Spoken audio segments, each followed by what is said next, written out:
जय हिंद मित्रांनो. चला सुरुवात करूयात. तर मित्रांनो, आपला तोच रूल आहे. प्रश्न वाचल्यानंतर पॉज करून आन्सर कमेंट बॉक्समध्ये किंवा मनातल्या मनात डिसाईड करा. तारापूर ऊर्जा प्रकल्पासंदर्भात कोणते विधान बरोबर आहेत? भारतामधील पहिला अणुऊर्जा प्रकल्प आहे. आशियामधील सर्वात मोठा अणुऊर्जा प्रकल्प आहे. अमेरिकन तंत्रावर आधारित भारतातील पहिला अणुऊर्जा प्रकल्प आहे. फ्रान्सच्या सहाय्याने अणुऊर्जा प्रकल्पाची सुरुवात. ठीक आहे. आता बघा, याच्यामध्ये क आणि ड तर सोबत येणार नाहीत. कसं, एक तर अमेरिकेच्या मदतीने सुरू होणार किंवा फ्रान्सच्या मदतीने सुरू होणार. ठीक आहे. तर क आणि ड कुठे कुठे येतं? क आणि ड इथे, क आणि ड इथे. 50-50 पर्यंत आलो. अ आणि ब तर बरोबरच आहे. अ आणि ब बरोबर आहे. आता राहिला काय? ऑप्शन ड. मित्रांनो, अ ब क हे बरोबर आहेत. 1969 मध्ये आपण काय केलेलं आहे? अमेरिकेच्या मदतीने तारापूर ऊर्जा प्रकल्प सुरुवात केलेली आहे. आता लक्षात ठेवा, फ्रान्सच्या मदतीने आपण कुठला? जैतापूर न्यूक्लिअर पॉवर प्लांट बनवत आहोत महाराष्ट्रामध्ये. ठीक आहे. आता काही महत्वाचे न्यूक्लिअर पॉवर प्लांट आणि ॲटॉमिक पॉवर प्लांट पाहूयात. जसं की काक्रापारा ॲटॉमिक पॉवर स्टेशन हा 1993 ला गुजरात या ठिकाणी बनवलेला आहे. पुन्हा मद्रास, त्यालाच कल्पक्कम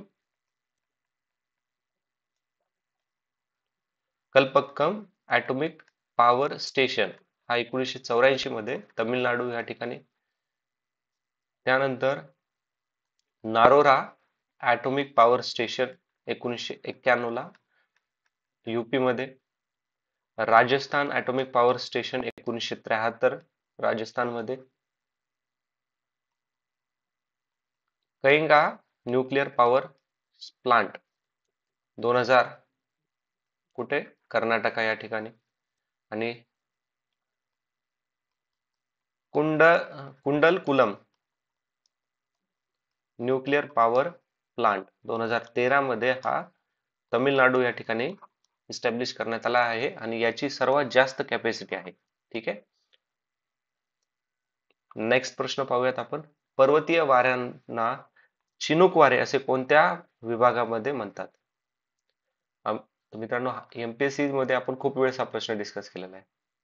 उत्तर आहे बघा, अमेरिका आणि कॅनडा.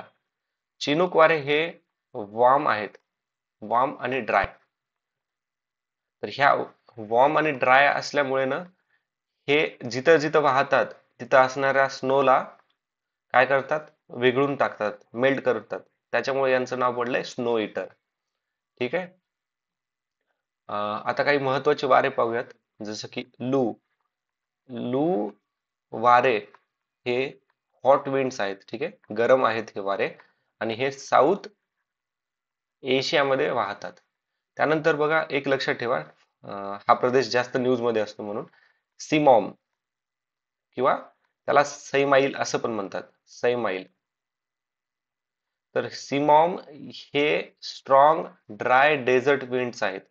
हे इस्रायल, जॉर्डन आणि सिरिया या ठिकाणी फ्लो होतात. तर इस्रायल आणि सिरिया न्यूज मध्ये बराच आहे, मे बी त्याच्यामुळं चान्सेस आहेत. बघा पुढचा प्रश्न आता. खालीलपैकी कोणती वाक्ये आर्टेशियन विहिरी संदर्भामध्ये सत्य आहेत? वाळवंटातील कोरडी विहीर, नैसर्गिक तेल, नैसर्गिक वायू का वरीलपैकी एकही नाही? एकदम जनरल अंडरस्टँडिंग न मित्रांनो उत्तर निघणार याचं. तर उत्तर आता बघा, आता वाळवंटामध्ये काय असणार? सर्वात जास्त वाळवंटच असेल ना. तर वाळवंटामध्ये कोरड्याच विहीर असणार जास्त. तर मग बघा, कोणत्या पण प्रदेशामध्ये युनिक काही असेल तरच त्याचं आपण नाव ठेवतो आणि ती फेमस होते. मग कोरडी विहीर असणार आहे काही? नाही. थोडं विचार करण्याचा थोडा दायरा वाढवा मित्रांनो. ओके. आता अशा विहिरी नैसर्गिक तेल पुरवतात. ठीक आहे. जर नैसर्गिक तेल पुरवतात असतात तर मग काही प्रमाणात का होईना नैसर्गिक वायू तर पुरवणारच. किंवा काही नैसर्गिक वायूची विहिरी असल्या तर नैसर्गिक तेल तर काही प्रमाणात पुरवणारच ना. आता एका जरी विहिरीमध्ये आढळलं तर स्टेटमेंट बरोबर येते का नाही? मित्रांनो, ऍक्च्युली हे दोन्ही स्टेटमेंट चुकीचे आहेत. ऑप्शन 4 याचं उत्तर आहे. आर्टिशियन विहीर म्हणजे बघा, जिथून पाणी एक्स्ट्रॅक्ट करू शकतो, काढू शकतो. ओके. आणि पाणी अवेलेबल असतं, जिथून बघा जमिनीच्या खालून जिथून एक विहीर खांदली तिथून पाणी बाहेर काढू शकतो, त्याला आर्टिशियन विहीर म्हणतात. सगळ्यात सोप्या लँग्वेज मधली डेफिनेशन. पुढचा प्रश्न. जोड्या लावा पर्वत स्थळ आणि प्रसिद्ध ठिकाण. लोणावळा, पन्हाळा, चिखलदरा आणि महाबळेश्वर.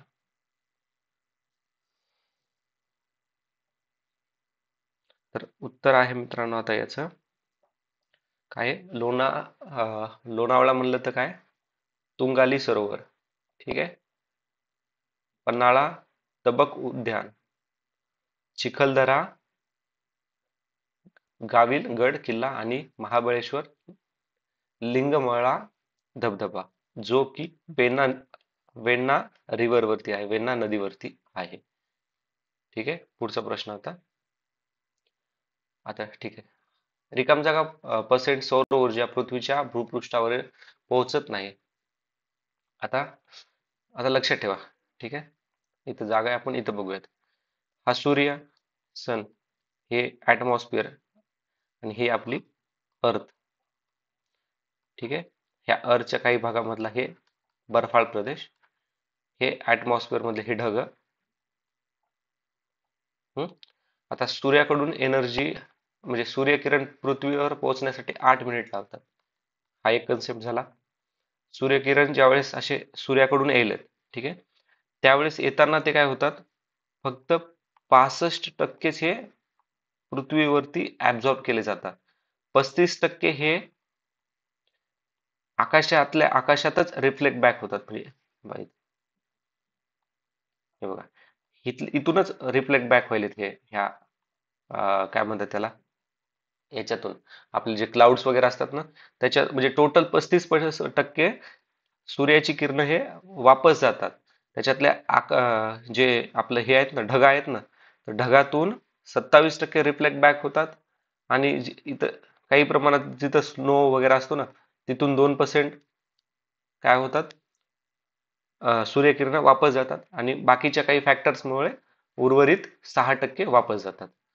ठीक आहे. म्हणजे किती सूर्यकिरण पृथ्वीवर पडायलेत, 65% कशावर पडायलेत, आपल्या पृथ्वीवरती पडायलेत. आता 65 पैकी 51% काय होणार हे, आणि 14% हे ऍटमॉस्फिअर ऍब्झॉर्ब करतं.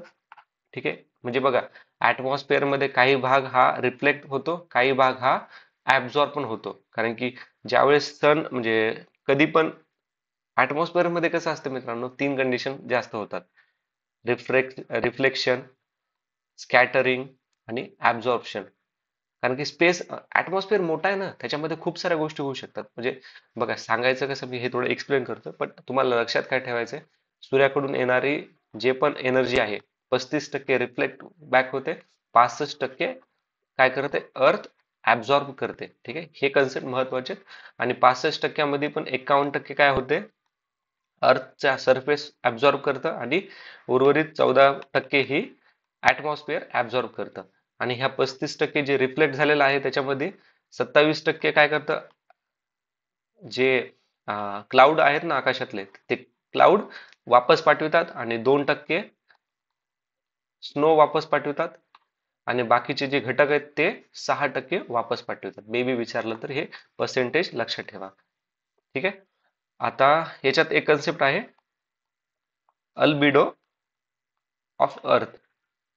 तर रिफ्लेक्टेड किती अमाऊंट मध्ये रेडिएशन वापस जातात, त्याला अल्बिडो ऑफ अर्थ असं म्हणतात. तर लक्षात ठेवा, हा कन्सेप्ट महत्वाचा आहे.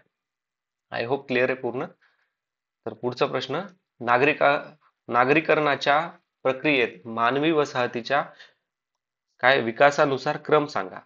महानगर, नगर, सत्र नगर आणि शहर. कंटुर्बेशन असं विचारतात. आता बघा, याच्यामध्ये सर्वात पहिले काय येणार, टाउन, त्यानंतर सिटी, मेट्रो म्हणजे महानगर, मेट्रोपॉलिस, आणि शेवटचं आहे कंटुर्बेशन. ओके. तर काय येणार, सी, बी, ए आणि डी, 2 याचं उत्तर आहे. पुढचा प्रश्न, खालील चित्र पहा आणि जोडपे कोणत्या आदिवासी जमातीचे आहे ते सांगा. ठीक आहे, हे जोडपे आणि ह्या त्यांच्या कोणकोणत्या, संताल, गोंड, तोडा किंवा नागा. तर हे आहेत कम्युनिटी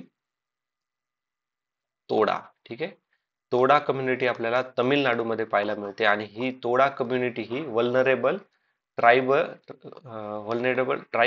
ग्रुपमध्ये येते. ठीक आहे, पर्टिक्युलरली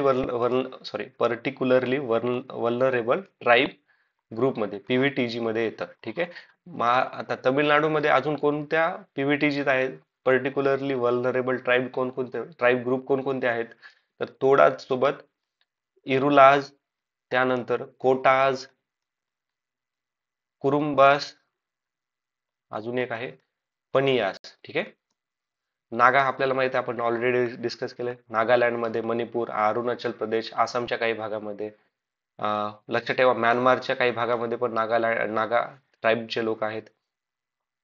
गोंड मध्य प्रदेश, छत्तीसगड, महाराष्ट्राच्या काही भागामध्ये, अरुणाचल प्रदेश, तेलंगणा, बिहार. ओळखे, संथाल संथाल बिहार, झारखंड, ओडिसा. आणि लक्षात ठेवा बांगलादेश आणि नेपाळमध्ये पण काही प्रमाणात संथाली लोक आहेत. नेक्स्ट प्रश्न, खालील दिलेल्या अक्षांश आणि दिवसाच्या कालावधी यांच्या जोड्या लावा. हा प्रश्न टफ आहे मित्रांनो. तर याचं आयोगानं दिलेलं उत्तर आहे 0 डिग्री अंशाला 12 तास, 41 ला किती 15 तास, 63 ला 20 तास आणि 24 तास आहे त्याला. ठीक आहे, आता याच्यात महत्वाचे लक्षात ठेवा, पाऊस, पुन्हा टेम्परेचर आणि जे व्हेजिटेशन असतं ना आपलं, हे सर्व अक्षांशाच्या डिफरन्स मध्ये, जसं अक्षांश मध्ये बदल होणार तसं रेनफॉल, टेम्परेचर आणि व्हेजिटेशन म्हणजे जो पर्टिक्युलर एरिया आहे ना, तिथली जिओग्राफी मध्ये थोडाफार प्रमाणात आपल्याला चेंज पाहायला मिळतो. आणि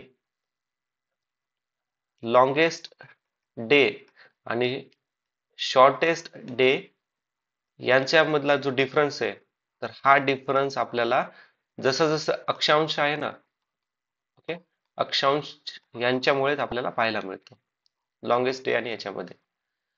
इंदिरा पॉइंट हे साऊथ मोस्ट टीप वरती आहे. ठीक आहे, साऊथ मोस्ट टीप वरती आहे. हे आपला साऊथचा इंडिया आणि इकडल्या साईडनं आपला काय इंदिरा पॉइंट आहे. ठीक आहे, 6.45 याच्यामध्ये नॉर्थ मे बी विचारलं जाईल, आता लक्षात ठेवा. रेडी बंदर हे रिकाम जागा या निर्यातीसाठी प्रसिद्ध आहे. रेडी बंदर हे सिंधुदुर्ग जिल्ह्यामध्ये आहे. तर हे लोह खनिज निर्यातीसाठी प्रसिद्ध आहे. पुढील भू आकाराचा नीट विचार करा. पानपोया, भूछत्रखंड, पुन्हा हम्मादा, यारदांग, हमादा आणि यारदांग. वरीलपैकी कोणते भू आकार वाऱ्याच्या शरण कार्यामुळे तयार झालेले आहे? उत्तर आहे हे चारी पण वाऱ्याच्या शरण कार्यामुळे बनलेले आहेत. मित्रांनो, याच्या डायग्राम्स मी ना आपल्या ग्रुपवर याच्या डायग्राम पाठवलेले आहेत, कारण की याच्यामध्ये कसं खूप सारे बघा. आता आता लक्षात ठेवा, यांनी आपल्याला काय विचारलं होतं, इरोजनल फॅक्टर विचारलेत विंड्सचे. डिपोजिशनल फॅक्टर जर कोणकोणते विंडचे, म्हणजे बघा वारे, आता हे वार आहे, हे वाळवंट आहे, समजा हे वाळवंट आहे.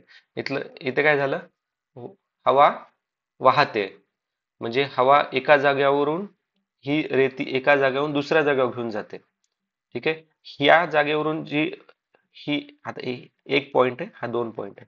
एक पॉइंट वरची जी रेती वाहून घेऊन दुसऱ्या पॉइंट वर गेली, एक पॉइंटला जे आहे राहिलं ते त्याला म्हणतात इरोजन, ओके, शरण म्हणतात.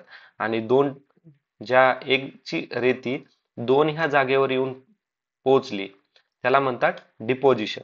तर डिपोजिशनल फीचर कोणकोणते आहेत, तर आता लक्षात ठेवा, रिबल्स, पुन्हा डून्स आणि बराचास.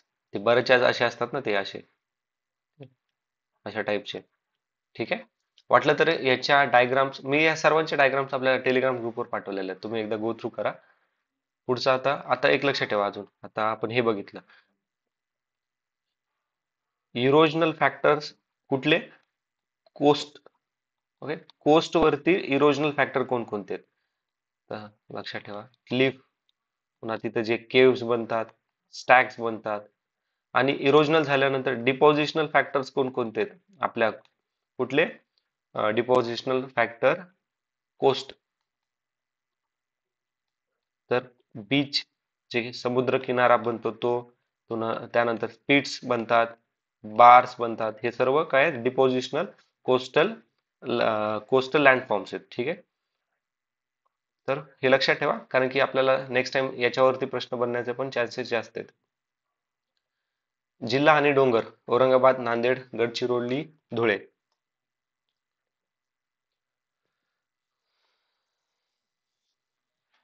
ओके, आपल्या सर्वांना माहिती आहे की औरंगाबाद म्हणलं की वेरूळ डोंगर येतं, त्याच्यामुळं हे 3 आणि 4 तर कॅन्सल होणार. आता उत्तर 1 आणि 2 मध्येच असणार.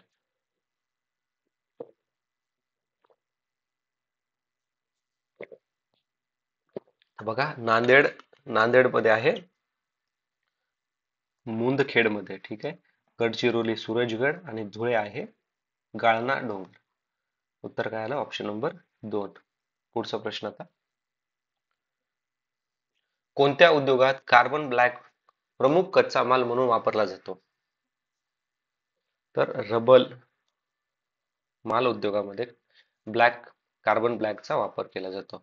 ऍक्च्युली हे कार्बन ब्लॅकमुळे एक तर रबराला काळा कलर येतो, दुसरं म्हणजे जे रबराची रिजिडिटी असते ना, म्हणजे जे स्ट्रॉंगनेस रबराला येतो, म्हणजे फ्लेक्झिबिलिटी सोबत जे स्ट्रेंथ पण येते ना, ते कार्बनमुळे येतं. ठीक आहे, आणि एक लक्षात ठेवा, स्टील मध्ये ज्यावेळेस जास्त प्रमाणात कार्बन मिक्स करतात ना, त्यावेळेस ते स्टील ना जास्त रिजिड बनतं, आणि त्याचमुळे आर्मीमध्ये तुम्ही ते बघा चाकू बघितले असतात. ठीक आहे, स्पेशली एनडीए कॅडेटला ते देतात, एनडीए मधल्या ते ब्लॅक कलरचे चाकू जे असतात ना, त्याच्यामध्ये कार्बनचं प्रमाण जास्त असतं. ठीक आहे, पुढचा प्रश्न, खालील दोन स्पर्धापैकी कोणते भारतीय, अच्छा हा त्या टाइमचा करंट अफेअर्स आहे, आपल्या काही रिलेव्हंट नाही. ठीक आहे, एवढंच लक्षात ठेवा की अं, हा जो मकाऊ खुली ग्रँड स्पिक्स आणि मलेशिया खुले ग्रँड स्पिक्स हे बॅडमिंटन रिलेटेड आहे, आणि P V Sindhu badminton player आहेत. ठीक आहे, 2016च्या रिओ ऑलिम्पिक मध्ये त्यांनी मेडल जिंकलेला आहे. पुढचा प्रश्न, ड्रॅमलिन काय आहे?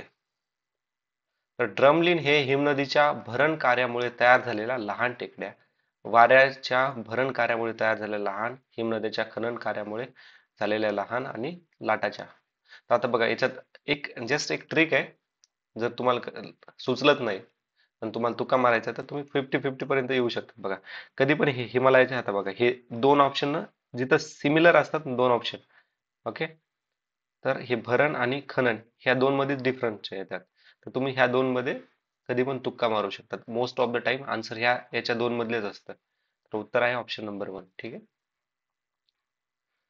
कन्सेप्ट माहित असेल तर वेल अँड गुडच आहे, पण जर तुक्काच मारायचा असेल तर हे लक्षात ठेवा. ठीक आहे, भारतातील कोणत्या राज्यातून कर्कवृत्त जाते? ठीक आहे, कोणकोणत्या राज्यातून ट्रॉपिक ऑफ कॅन्सर पास होतं?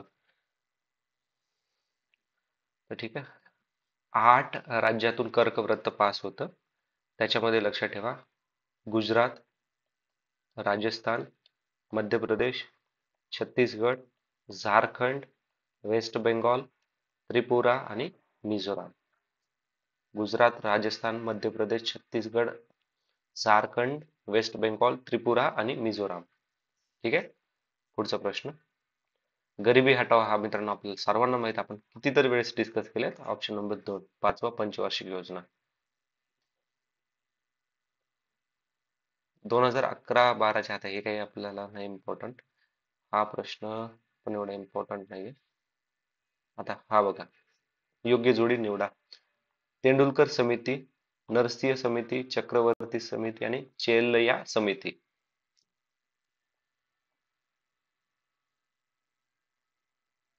तर याचं उत्तर आहे बघा, तेंडुलकर समिती, दारिद्र्य रेषेखालील फेरनिश्चिती म्हणजे poverty line, Narasimha committee banking क्षेत्रातील. आता लक्षात ठेवा, नरसिंह कमिटी दोन बसलेल्या आहेत. 1991 ला एक बसली, 1998 ला एक बसलेली आहे. म्हणजे चेअरमन हेच होते नरसिंह, पण हे दोन कमिटीज होत्या.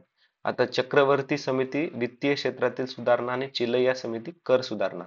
ठीक आहे, त्याच्यामुळे उत्तर अ आणि ब हे बरोबर आहे. चक्रवर्ती समिती ही 1982 ला बसली होती आणि चिलैया समिती 1991 ला भरलेली आहे. पुढचा प्रश्न, राष्ट्रीय वस्तू उत्पादन धोरणासंदर्भात खालील विधाने विचारात घ्या. ओके, ही 2011 मध्ये अंमलबजावणी करण्यात आली होती आणि या धोरणेचे उद्दिष्ट राष्ट्रीय गुणवत्ता आणि वस्तू उत्पादन क्षेत्र निर्माण करणे आहे. ठीक आहे, तर उत्तर अ आणि क बरोबर आहे. Option number 4 is the answer. पुढचा प्रश्न, 13व्या वित्त आयोगाचं, आपल्याला 13वं वित्त आयोग तर काही आता विचारण्याचे चान्सेस कमी आहेत, तरी तुम्ही पॉज करून याला गो थ्रू करा. याचं उत्तर बघा, अ बरोबर आहे, बी चुकीचं आहे. आता आपल्याला लक्षात ठेवायचं आहे 16वं फायनान्शियल इयर. ओके, 16वं वित्त आयोग. वित्त आयोग कलम 280 मेन्शन आहे. करंटली कोण आहेत ते चेअरमॅन? अरविंद पनग्रिया, जे फॉर्मर नीती आयोगाचे व्हाईस चेअरमन होते. आता ते 16व्या वित्त आयोगाचे चेअरमन झालेले आहेत, अरविंद पनग्रिया.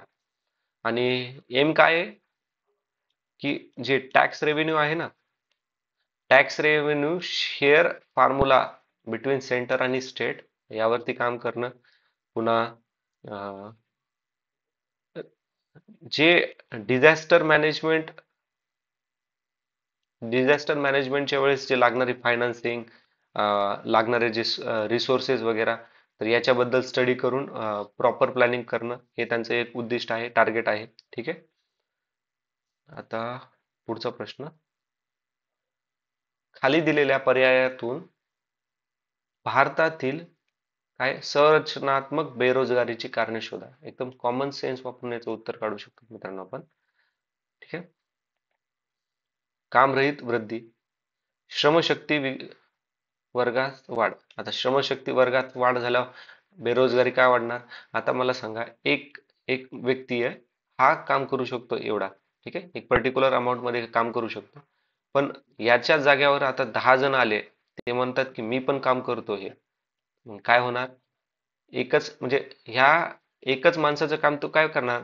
ज्याला हे काम करून घ्यायचंय, तो थोडी ना 10 लोकांना घेणार आहे, तो थोडी ना 9 लोकांना एक्स्ट्रा पगार देणार आहे, नाही ना. त्यामुळे श्रमशक्ती वर्गात वाढ झाली तर अशी बेरोजगारी होती, ह्या 9 लोकांना बेरोजगारी आहे. अनुसूचित तंत्रज्ञान म्हणजे जी टेक्नॉलॉजी आहे ही एकदम जुन्या काळाची, चांगल्या तंत्रज्ञान म्हणजे इनअप्रोप्रिएट टेक्नॉलॉजी म्हणता येते, ते पण आहे. त्याच्यामुळे पण काय होणार? नवीन इन्व्हेन्शन नाही होणार, नवीन फॅक्टरीज नाही बनणार. नवीन फॅक्टरीज नाही बनले तर काय होणार? हेच होणार नाही, नवीन फॅक्टरीज ओपन नाही झाली तर मग जॉब कुठून मिळणार? अनएम्प्लॉयमेंट येणारच ना. अनुसूचित शिक्षण प्रणाली हे तर सर्वात महत्वाचं कारण आहे, तर उत्तर 4 ही ऑप्शन नंबर 4. ठीक आहे, 2012-13 नाही, काही इम्पॉर्टंट नाही आपल्याला ह्या वर्षी. ओके, खालीलपैकी कोणती संकल्पना राष्ट्रीय नमुना पाहणीद्वारा रचली गेली आणि मान्यता प्राप्त ठरली आणि नियोजन आयोगाद्वारे बेकारीच्या प्रश्नाशी विविधता पडताळण्याची स्वीकारण्यात गेली? तर उत्तर आहे याचं ऑप्शन नंबर, सर्वसाधारण बेकारीची स्थिती, वर्तमान दैनिक बेकारी, वर्तमान साप्ताहिक बेकारी. ठीक आहे, तो याचं उत्तर आहे. खालीलपैकी कोणत्या समितीने प्राधान्य क्षेत्रासाठीचा कर्जपुरवठा 40% वरून 10% कमी करण्याची शिफारस केली होती? स्वामीनाथन, चिलैया कमिटी, नरसिंह कमिटी का केळकर कमिटी? तर हे नरसिंह कमिटीने केलं होतं. ओके, आणि स्वामीनाथन कमिटी, ज्याला national committee on farm, national committee for farmers असं पण म्हणलं जातं, NCF, ही 2004 ला गठीत झालेली होती. आणि चेलैया कमिटी आपण आताच बघितलं 1991 ला ते कर म्हणजे टॅक्स रिफॉर्म बद्दल. केलकर कमिटी 2014-15 यांनी काय सांगितलं होतं? PPP model, public private model आणि जीएसटी हे रिकमेंडेड केलेलं होतं केलकर कमिटीने. ठीक आहे. नेक्स्ट प्रश्न. 2011च्या 2011व्या वर्षी, आता हे 2011चा विकास निर्देशांक विचारलेला आहे आपल्याला. तर 2024च्या डेटानुसार जाऊयात. तर टॉप कंट्रीज कोणकोणते आहेत? स्वित्झर्लंड, नॉर्वे आणि आइसलँड आहेत. भारताचा स्कोअर किती आहे? तर भारताचा स्कोअर आहे 134वा आउट ऑफ 193 देशापैकी. पॅरामीटर्स कोणकोणते असतात आता मानव विकास निर्देशांकामध्ये? तर लॉंग अँड हेल्दी लाईफ, त्यानंतर नॉलेज म्हणजे एज्युकेशन, आणि तिसरं आहे तुमचं लिव्हिंग स्टँडर्ड कशा लेवलचं आहे. तर हे 3 महत्वाचे पॅरामीटर आहेत. प्रत्येकाला 1/3, 1/3, 1/3 असे असतात. ठीक आहे. नेक्स्ट प्रश्न. ओके. तर हा प्रश्न मित्रांनो आपल्याला, ठीक आहे, चला गो थ्रू करून घेऊयात. जगातील सर्व देशामध्ये भारतात सर्वात अधिक क्षेत्र सिंचनाखाली आहे. भारतातील सिंचन क्षमता योजना पूर्वी म्हणजे 1950-51च्या 23 दशलक्ष हेक्टर पासून 96-97च्या किती 89 दशलक्ष हेक्टर पावली वाढलेली आहे असं म्हणणं आले ते. तर हे दोन्ही विधान बरोबर आहे. ठीक आहे. जस्ट गो थ्रू करूयात, म्हणजे कसं प्रॅक्टिस होऊन जाते, असे प्रश्न पण हँडल करायचे. याच्यामध्ये काही ऍडिशनल आहे नाही. ठीक आहे. ओके. एकूण स्थूल देशांतर्गत हे उत्पादन शेती क्षेत्रात सहभाग 2000 किमतीवरून टक्केवारीच्या रूपात 1990-91च्या 56.5 पासून 2011-12 मध्ये 13.6% घसरले आहेत. यात शेतीच्या व्याख्येस काय सम्मिलित आहे? शेतीची व्याख्या काय काय काय होती या टाइम पिरियड मध्ये असं विचारलं त्यांनी. तर ऍक्च्युली हे एक पण नाहीये. आता आपल्याला 2013च हे येतं, आपल्याला 2024 मध्ये जे डबल फार्मिंग वगैरे जे स्कीम आलेलं होतं ना, त्याच्या रिलेव्हंट प्रश्न विचारले जातात मोस्ट ऑफ द टाइम. ठीक आहे. पुढचा प्रश्न. ठीक आहे. पुढचा प्रश्न काय म्हणतायत ते.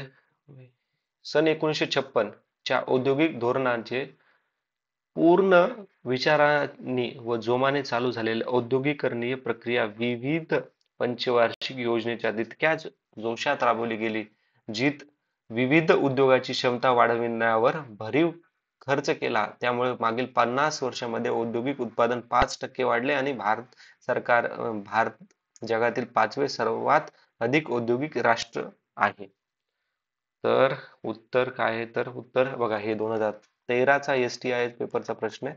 तर 2013च्या डेटानुसार अ बरोबर होतं, ब चूक आहे.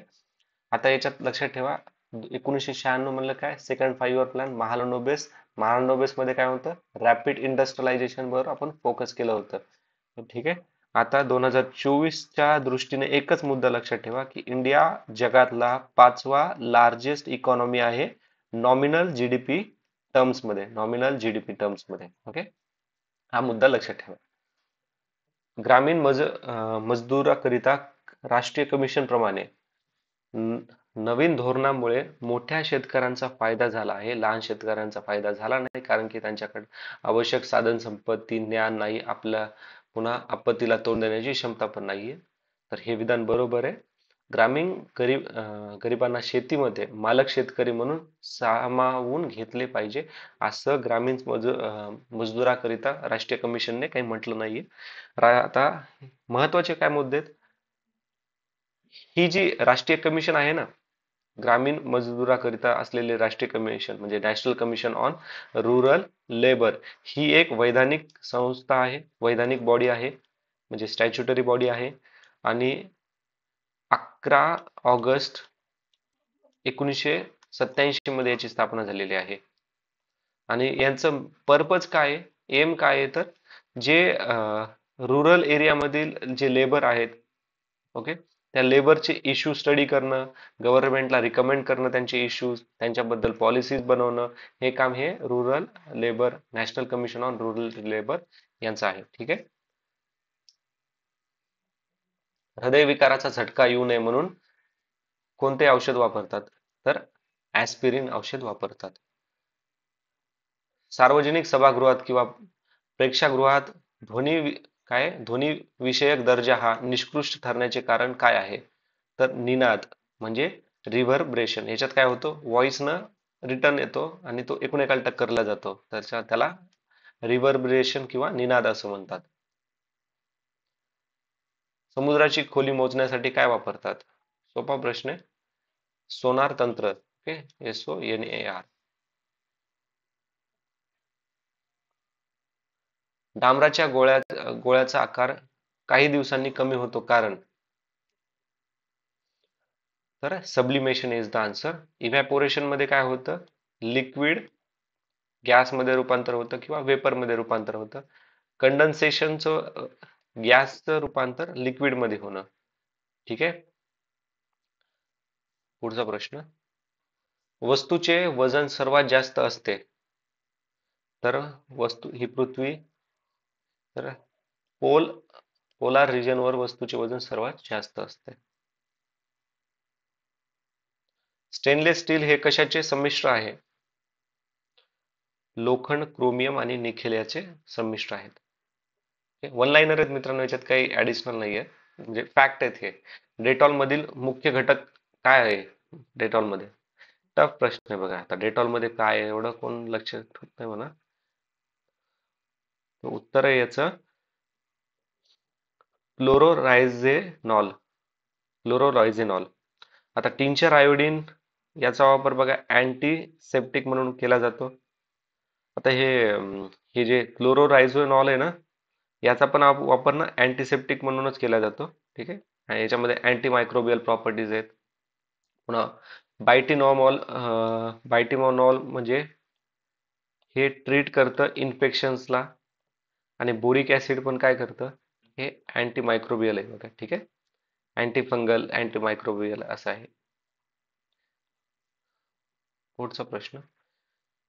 रिकाम जागा ही शरीरातील सर्वात मोठी ग्रंथी असून काय हे पित्तसर स्रवते म्हणजे सिक्रेट करतं बाईल ज्यूसला. तर हे यकृत आहे. मानवी शरीरात जवळपास रिकाम जागा किलोमीटर लांबीच्या रक्त वाहिन्या आहेत. तर ऑफिशियल आन्सर आहे 97,000. विंचू हा रिकाम जागा प्राणी आहे, अंडी देणारा किंवा पिल्लांना जन्म देणारा? तर ऑप्शन नंबर 2, पिल्लांना जन्म देणारा प्राणी आहे. ठीक आहे, पिल्लांना जन्म देणार आहे. नेक्स्ट प्रश्न. आता खालीलपैकी शास्त्रीय वस्तूंचा त्यांच्या आकारमानाप्रमाणे योग्य चढता क्रम लावा. तर ऍक्च्युली 4 उत्तर याचं. आता लक्षात ठेवा, सर्वात मोठं येतं युनिव्हर्स. Okay, universe. युनिव्हर्सच्या नंतर काय म्हणजे विश्व. विश्वापेक्षा छोटं असतं गॅलेक्सी म्हणजे आकाश गंगा. आकाशगंगाच्या नंतर काय आहे? सूर्यमाला. सूर्यमालापेक्षा छोटी आहे सूर्य आणि सूर्यापेक्षा छोटा आहे पृथ्वी. ठीक आहे. आणि पृथ्वीपेक्षा छोटे चंद्र. नेक्स्ट. घरातील वीज परिपथ जोडणी ही समांतर जोडली असते कारण? पॅरलल का जोडलेली असते? तर याचं उत्तर आहे जास्त विद्युत धारा मिळवण्यासाठी. ओके, जास्त करंट मिळवण्यासाठी. खालीलपैकी कोणत्या धातूमध्ये तांबे व लोखंड आहे? तर तांबे आणि लोखंड असतं चाल्कोपायराइट्स मध्ये. ठीक आहे. आता मित्रांनो, ह्याच्यातनं एक मुद्दा लक्षात ठेवा, मे बी विचारला जाऊ शकतो. हे चाल्कोपाइट याचा कलर आहे गोल्डन येलो. Golden yellow. हे जे अझ्रुराईट आहे ना, अझ्रुराईट, तर अझ्रुराईट हे सॉफ्ट असतं आणि यांचा कलर डीप ब्ल्यू आहे. ठीक आहे, डीप ब्ल्यू आहे. मे बी आपल्याला विचारलं जाऊ शकतं की यांचे कलर कोणते. ठीक आहे, चान्सेस आहेत म्हणून लक्षात ठेवा. मलचाईट. मध्ये मलचाईटचा काय नाही, हा डार्क कलरचा आहे. ब्लॅक अँड डार्क नाही, सॉरी. मलचाईट हा ब्राईट ग्रीन कलर आहे. मलचाईट ब्राईट ग्रीन आणि चाल्कोलाइट हा डार्क कलरचा आहे. मे बी जोड्या लावामध्ये विचारलं जाऊ शकेल नेक्स्ट टाइम. ठीक आहे, प्रिकॉशन घेतलेलं बरे आपण. एका माध्यमातून दुसऱ्या माध्यमाकडे प्रकाशाचे वक्र किरण जात असतात त्यांना काय म्हणतात? त्याला अपवर्तन म्हणजे रिफ्रॅक्शन म्हणतात. जसं की बघा, आता एका मीडियम मधून दुसऱ्या मीडियम कडे जातोय तर वक्र किरण हे काय प्रकाशाचे वक्र किरण जात असतात. हम्म? आता इथं हे लक्षात ठेवा, डेव्हिएशन म्हणजे अपसरण. याच्यात काय होतं, एका मीडियम मधून दुसऱ्या मीडियम मध्ये लाईट चेंजेस डायरेक्शन. आता ह्या इथंच फरक आहे बरं का. इथे बघा, when light beam when it passes obliquely, obliquely हा म्हणलं की अपवर्तन म्हणजे वक्रकिरण म्हणलं की अपवर्तन, आणि जर अपसरण म्हणजे काय, एका मीडियम मधून दुसऱ्या मीडियम मध्ये जाते लाईट, ओके, आणि लाईट चेंजेस डायरेक्शन चेंज करते, त्याला अपसरण असं म्हणतात. ठीक आहे, थोडा कन्फ्युजिंग पॉइंट आहे. आणि रिफ्रॅक्शन म्हणजे काय, आपला हे angle of incidence equals to angle of refraction, Snell's law वाला. आणि डिस्पर्शन म्हणजे काय, आपला तो प्रिझम असतो ना, व्हाईट लाईट इथून पडला की 7 कलर आपल्याला बाहेर पडतात, ते डिस्पर्शनचं उदाहरण आहे. ठीक आहे, वेगवेगळे colour disperse passes to transparent medium. गॅब्रियन तापाचे प्रमुख लक्षण काय आहे, तर डोकेदुखी हे प्रमुख कारण आहे. गॅब्रियन ताप यालाच आफ्रिकन ट्राय ट्रायपॅनोस्टोमॅसिस असं म्हणतात. त्यालाच स्लीपिंग सिकनेस असं पण म्हणतात. डायरिया म्हणजे ते पातळ टॉयलेट होते. हगवण ते माहित आहे आपल्याला, कॉलेरा वगैरे. हा, इन्सोमनिया बघा, निद्रानाश म्हणजे काय होतं, स्लीपिंग डिसऑर्डर आहे हा. ठीक आहे, निद्रा नाश, झोपायला तर प्रॉब्लेम होतो इन्सोमनिया मध्ये. ठीक आहे, आता काही आपण करंट अफेअरचे प्रश्न पाहूयात त्यावेळेसचे. आपल्याला 2024 साठी काय कोणकोणते रिलेव्हंट आहेत तेच आपण डिस्कस करूया. ठीक आहे, जस्ट एक मिनिट, मला थोडं पाणी पिऊ द्या.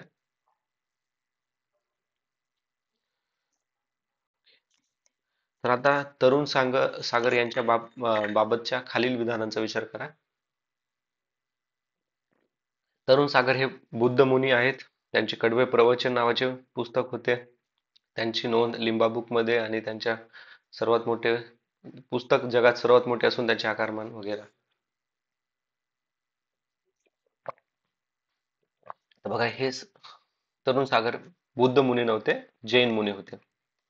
ठीक आहे, आणि हा त्यावेळेस मे बी करंट अफेअर म्हणजे न्यूज मध्ये असणार आहे तरुण सागर हे. आणि यांची डेथ 2018 मध्ये झालेली आहेत. ठीक आहे, लक्षात ठेवा. ओके, अमेरिकन डॉलरच्या तुलनेने भारतीय रुपयाचे अवमूल्यन थांबविण्यासाठी स्वयं-दुरुस्ती रचनात्मक उपाय असे. आता काय म्हणता येते, प्रश्न एकदा समजून घ्या. ह्याच्यात इकॉनॉमिक्सचा एक कन्सेप्ट आपल्याला समजून घ्यायचा आहे. ठीक आहे, तो काय म्हणतोय, अमेरिकेच्या डॉलरच्या तुलनेने, अमेरिकाचा हा डॉलर आहे, त्याच्या तुलनेने भारताचा जो रुपये आहे, okay, त्याचे अवमूल्यन थांबवण्यासाठी, अवमूल्यन थांबवायचं आपल्याला, डिप्रिसिएशन थांबवायचं आहे. म्हणजे आता एक ठीक आहे, ज्याला अटेंड करायचं त्यांनी पॉज करून एकदा अटेंड करा. ठीक आहे, आता आपण डिप्रिसिएशन काय असतं ते एकदा डिस्कस करूया तिथे थोडं. तर डिप्रिसिएशन म्हणजे कसं, अवमूल्यन. ठीक आहे, अवमूल्यन, डिप्रिसिएशन म्हणजे अवमूल्यन. आता याच्यात काय होतं, आता बघा, ही नॉर्मल कंडिशन आहे. नॉर्मल, आपली नॉर्मल कंडिशन मध्ये काय, समजा ह्या सर्व ना समजण्यासाठी आहे. सपोज सर्व जे एक्सप्लेन आहे ते समजण्यासाठी आहे. तर नॉर्मली आपला 50 रुपये म्हणजे $1 होता. ठीक आहे, $1 होता. आणि आता हे डिप्रिसिएशन झालं. डिप्रिसिएशन झाल्यामुळे 60 रुपये बरोबर $1 असं असं करण्यात आलं. म्हणजे डिप्रिसिएशनच्या कारणाने काय झालं, रुपयाची किंमत ही काय झाली, कमी झाली. इथं रुपये वाढलेले दिसते ना, 60 म्हणजे मोठे नाही. म्हणजे काय झालं बघा, पहिल्यांदा $1 मध्ये 50 रुपये व्हायचे, तर आता $1 मध्ये 60 रुपये एवढं आपलं. म्हणजे जर आपल्याला $1 विकत घ्यायचा असेल तर 60 रुपये द्यावा लागत होते. आणि आधी 50 रुपयात $1 मिळायचा. तर आता याचा फायदा कसा कसा होऊ शकतो, तर बघ, सपोज एक कंपनी आहे. ओके, कंपनी, किंवा आता ही एक कंपनी आहे. ठीक आहे. तर ह्या कंपनी काय करते, शर्ट बनवते आणि तो काय करतो, एक्सपोर्ट करतो ते शर्ट, निर्यात करतो त्या शर्टाची कुठे, अमेरिकेमध्ये, USA मध्ये. तर आधी काय करायचा तो, त्याच्याकडे एक शर्ट होतं 20 रुपयाला. हम्म? तो काय करायचा, 20 रुपयाचा शर्ट एक्सपोर्ट करायचा आणि अमेरिकेतला एक व्यक्ती होता हा, हा व्यक्ती काय करणार, तर त्याच्याकडे होते $2, म्हणजे त्याच्याकडे भारतातले 100 रुपये होते. तर तो 20 रुपयाचे काय करणार, 5 शर्ट विकत घ्यायचा. ठीक आहे. पण आता आपलं काय झालं, डिप्रिसिएशन झालं. डिप्रिसिएशन झाल्यामुळं काय होणार, त्याच्याकडे 100 रुपये म्हणजे $2 मध्ये त्याला किती मिळायचे, 100 रुपये. पण डिप्रिसिएशन झाल्यामुळे त्याला $2 मध्ये 120 रुपये मिळणार. मग तो काय करणार, तो 5च्या ऐवजी 6 शर्ट विकत घेणार. तर याने काय होणार, जिथं हे शर्ट वाला आहे ना, त्याचा फायदा होणार. ठीक आहे. पण हे कंडिशन कुठं होतात, जिथे मॅन्युफॅक्चरिंग प्रोडक्शन जास्त आहे तिथे. पण आता याचा लॉस पण आहे. प्रत्येक गोष्टीचे पॉझिटिव्ह असतात, निगेटिव्ह पण असतात. लॉस कसा आहे, जर आपण निर्यातीमध्ये असा फायदा झाला, आयातमध्ये सपोज आपण नॉर्मल कंडिशन मध्ये काय करायचो, $5 एखादी वस्तू विकत घ्यायचो. $5 म्हणजे किती, 50 रुपये होते, 250 रुपयाला आपण घ्यायचो. पण आता काय झालं, डिव्हॅल्युएशन झाल्यामुळे आपल्या 5 ऐवजी 60, म्हणजे 300 रुपयाला आपल्याला ती विकत वस्तू मिळेल. म्हणजे काय झालं, आयातीच्या वेळेस आपला काय झालं, नुकसान झालं, आहे का नाही. हा एक व्हॅल्यू, हे कन्सेप्ट आहे याचा. आता याच्यामध्ये एक कन्सेप्ट अजून लक्षात ठेवा, तो आहे डिव्हॅल्युएशनचा. कन्फ्युजन अवॉइड करण्यासाठी आपण बघा, डिप्रिसिएशन काय, कधी कधी काय होतं, डिप्रिसिएशनलाच आपण डिव्हॅल्युएशन मध्ये पण कन्फ्युजन होऊ शकतात. ऍक्च्युली डिव्हॅल्युएशन म्हणजे काय, डिव्हॅल्युएशन, गव्हर्नमेंट काय करतं, स्वतःच्या करन्सीला, म्हणजे आपली करन्सी रुपये म्हणून मी रुपीचा सिम्बॉल टाकतोय, रुपये करन्सीला काय करतं, त्याच्या करन्सीची व्हॅल्यू रिड्यूस करतं. आणि कशामुळे करतं हे, under fixed rate system. Okay, under fixed rate system. ठीक आहे. आणि रिव्हॅल्युएशन मध्ये काय असणार, आपल्या जे रुपये आहे, ओके, तर त्याची व्हॅल्यू इन्क्रीज होतं. त्याच्यामध्ये ज्यावेळेस foreign currency exchange, fixed exchange होतं त्यावेळेस. आता ऑप्शन कडे बघूयात आपण. हे कन्सेप्ट लक्षात असेल, काही डाऊट असेल तर मला कमेंट मध्ये टाइमलाईन मेन्शन करून विचारू शकतात. त्याच्याबद्दल कोणता पण डाऊट असेल तर विचारू शकतात. आता बघा, हे काय म्हणतायत, संगणक, आज्ञावली, यंत्रसामग्री आणि मोटारीवर निर्यात वाढ. आपण आताच काय म्हणलं, निर्यात जेवढा जास्त तेवढा काय होणार, आपला बिझनेस जास्त होणार. म्हणजे आपल्याकडे काय येणार, आपल्याकडे डॉलर जास्त येणार. ठीक आहे. आणि डॉलर एकदा, आता बघा हे अनिवासी अनिवासी भारतीयाकडून डॉलरचा ओघ वाढविणे. आता अनिवासी म्हणजे NRI. आता NRI चा कन्सेप्ट लक्षात ठेवा. NRI म्हणजे काय, नॉन रेसिडेन्शियल इंडियन. म्हणजे जे इंडियन सिटीजन्स आहेत, जे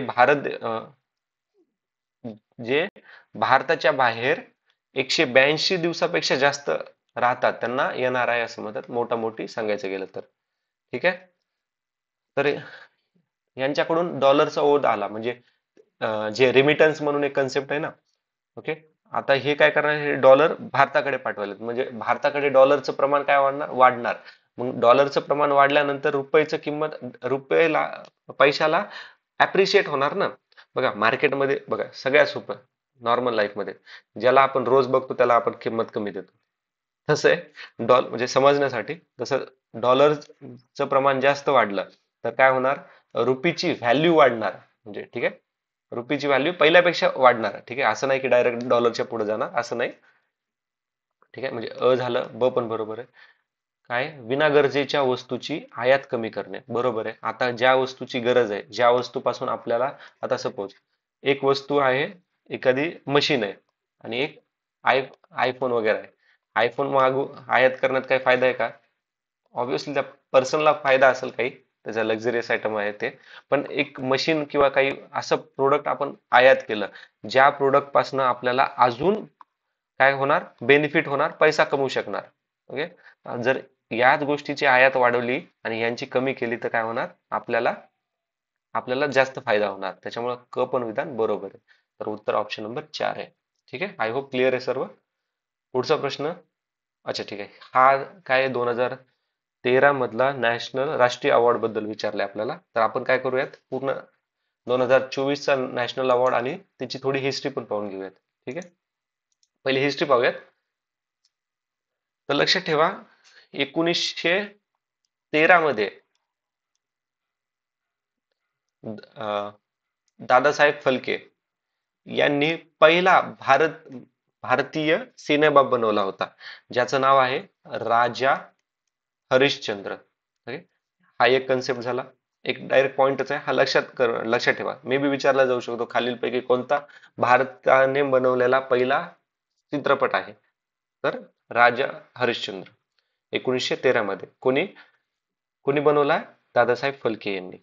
ठीक आहे. तर दादासाहेब फाळके यांनाच काय म्हणतात? फादर ऑफ इंडियन सिनेमा, भारतीय चित्रपटाचे जनक. कोण? दादासाहेब फाळके. ठीक आहे.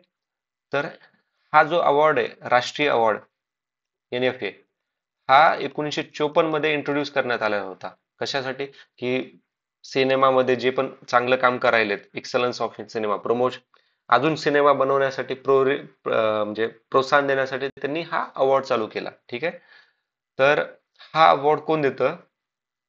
तर हा award ministry of information and broadcast हा अवॉर्ड कन्फर्म करतं आणि प्रेसिडेंट हा अवॉर्ड देतात.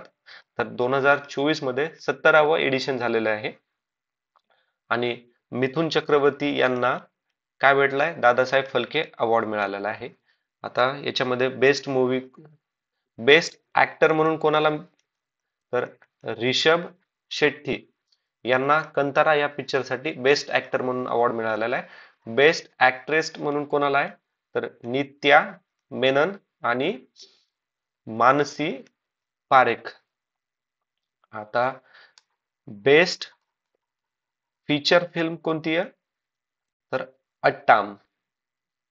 आणि बेस्ट हिंदी फिल्म कोणती आहे? तर गुलमोहर. ठीक आहे. नेक्स्ट प्रश्न. रघुराम राजन पॅनल, हे पॅनल बसलं होतं 2013 ला. ठीक आहे. तर बिहार अल्पसंख्याक विकसित आणि ओडिसा पण अल्पसंख्याक विकसित, गुजरात अल्पविकसित, महाराष्ट्र तुटक्या संदर्भात विकसित. ठीक आहे. पुढचा प्रश्न. जादूटोणा प्रतिबंधन अध्यादेश महाराष्ट्राने कितीला? 26 ऑगस्ट 2013 ला चालू केला होता. ठीक आहे. आणि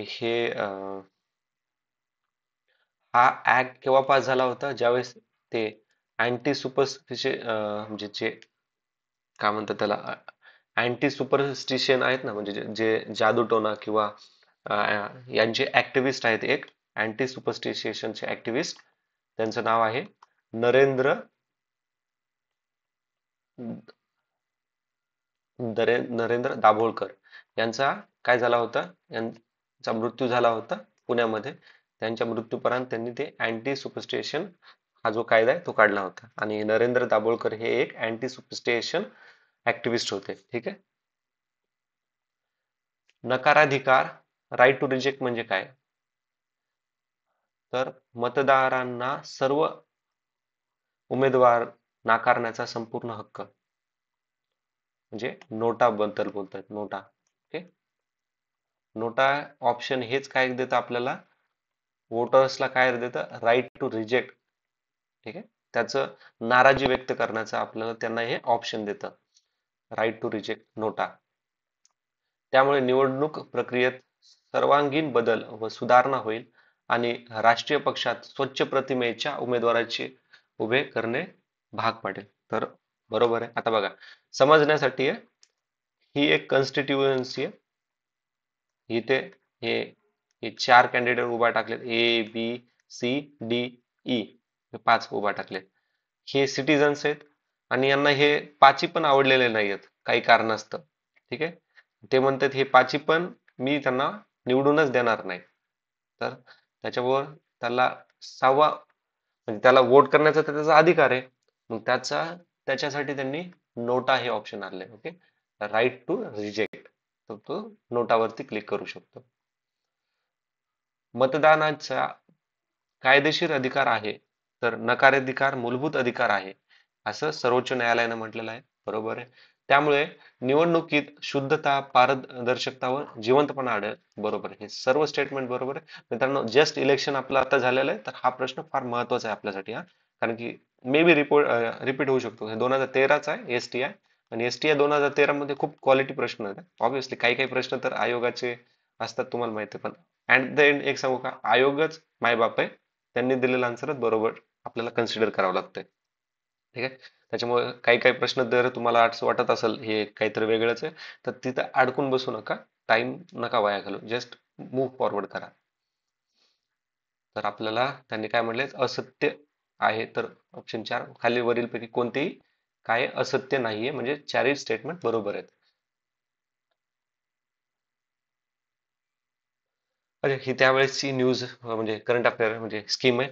सध्या तर नाही रिलेव्हंट आपल्यासाठी. भूसंपादन विधिनियम 2013 बाबत खालील विधाने विचारात घ्या. 2013चा आहे, ठीक आहे, एवढं नाही इम्पॉर्टंट आपल्याला. आता हा बघा. हं? अं, कृत्रिम पाय असूनही माउंट एव्हरेस्टवर विजय प्राप्त करणारी जगातील पहिली महिला पर्वतारोही अरुणिमा सिन्हा. तर हिच्या ह्या कार्याला कोणत्या संस्थेने मदत केली होती? तर हिच्या ह्या कार्याला मदत केली होती टाटा स्टील एव्हरेस्ट फाउंडेशन. 2024 मध्ये अजून एक रेकॉर्ड झाले. हा माउंटेन आहे. समजा फक्त. ओके, हा माउंट एव्हरेस्ट आहे समजा. तर हुंजो लामा या नेपाळी व्यक्तीने काय केलं, इथून चढण्यासाठी त्याला लागला किती वेळ? 14.5 घंटे. आणि उतरण्यासाठी त्याने 9 घंटे 18 मिनिटांमध्ये तो काय झाला, उतरला. तर हे बनवणारा तो काय रेकॉर्ड त्याने बनवलेला आहे. ओके, फास्टेस्ट चढण्याचा आणि उतरण्याचा रेकॉर्ड त्याने बनवलेला आहे. ठीक आहे. तर हे सध्या न्यूज मध्ये बरंच आहे, तर विचारलं जाऊ शकतं. काय नाव आहे? पुंजा लामा. मुंबई महानगरपालिका क्षेत्रात जकातीऐवजी स्थानिक संस्था कर एलबीटी लागू होण्याची तारीख कोणती आहे? तर 1 एप्रिल 2014. पुढचा, जुलै 2013 मध्ये सर्वोच्च न्यायालयाने गुन्हेगार लोकप्रतिनिधी, आमदार किंवा खासदार सदस्य का लागलेल्या दिवशी रद्द करण्याबाबत निर्णय दिला. त्यानुसार रिकामजागापेक्षा जास्त शिक्षा झालेल्या लोकप्रतिनिधीला हा निर्णय लागू होणार आहे.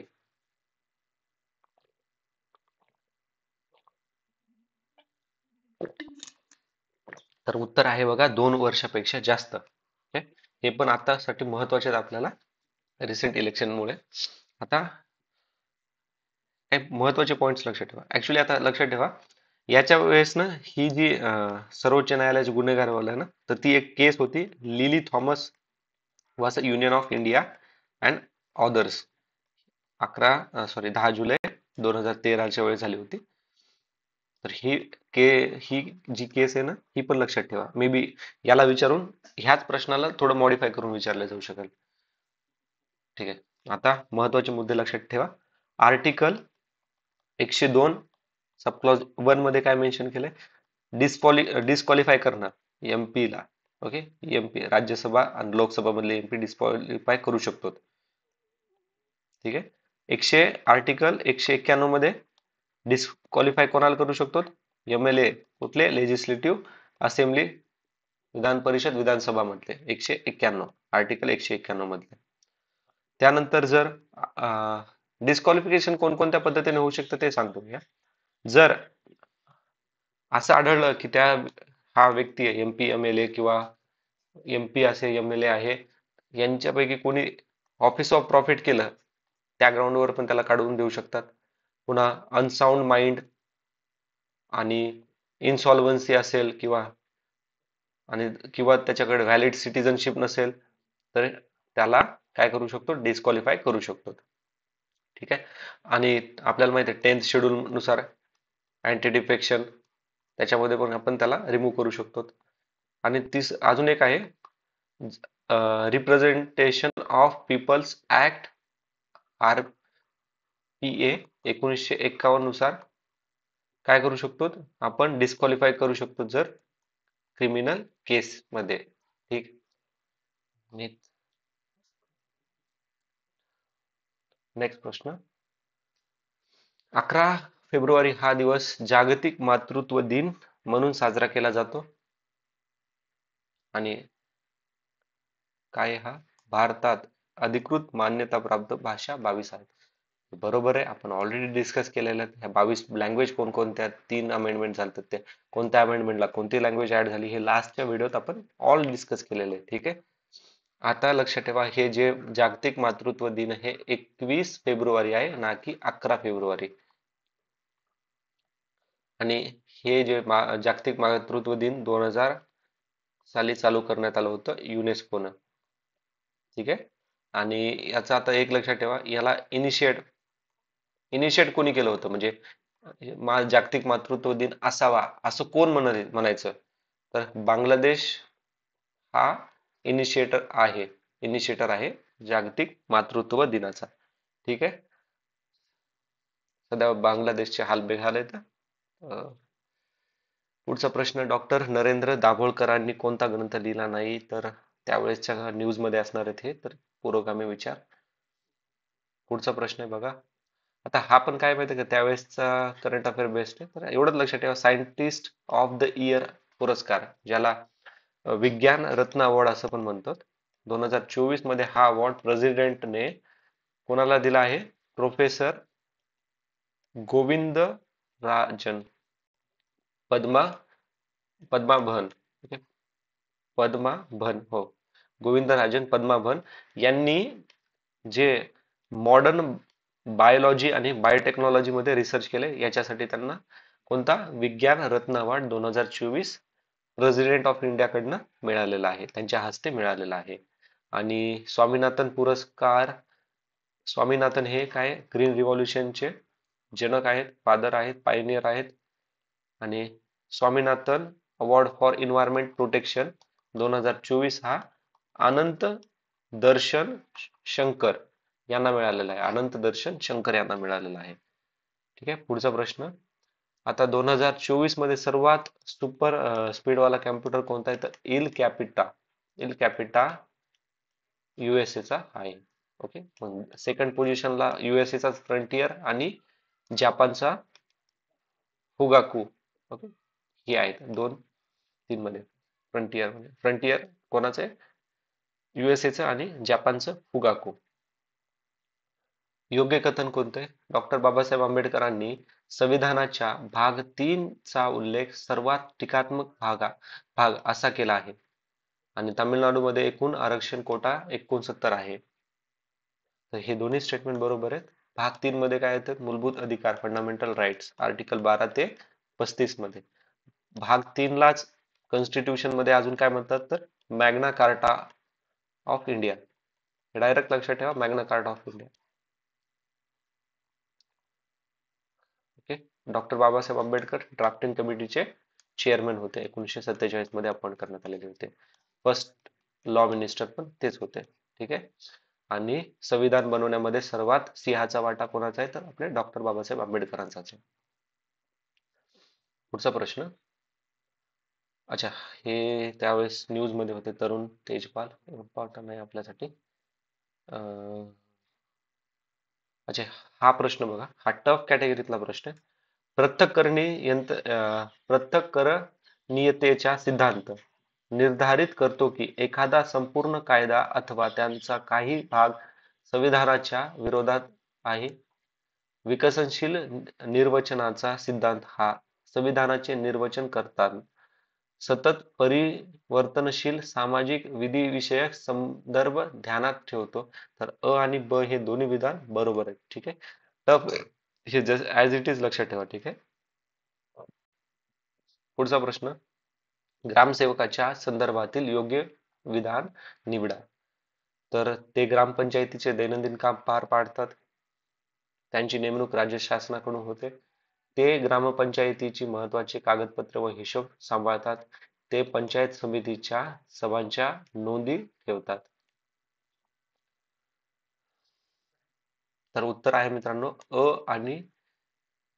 आणि क हे विधान बरोबर आहे, ऑप्शन 4. ठीक आहे. तर आता इथं राज्य शासनाकडून होते, बट ऍक्च्युली त्यांची नेमणूक ही ना कलेक्टर करतं.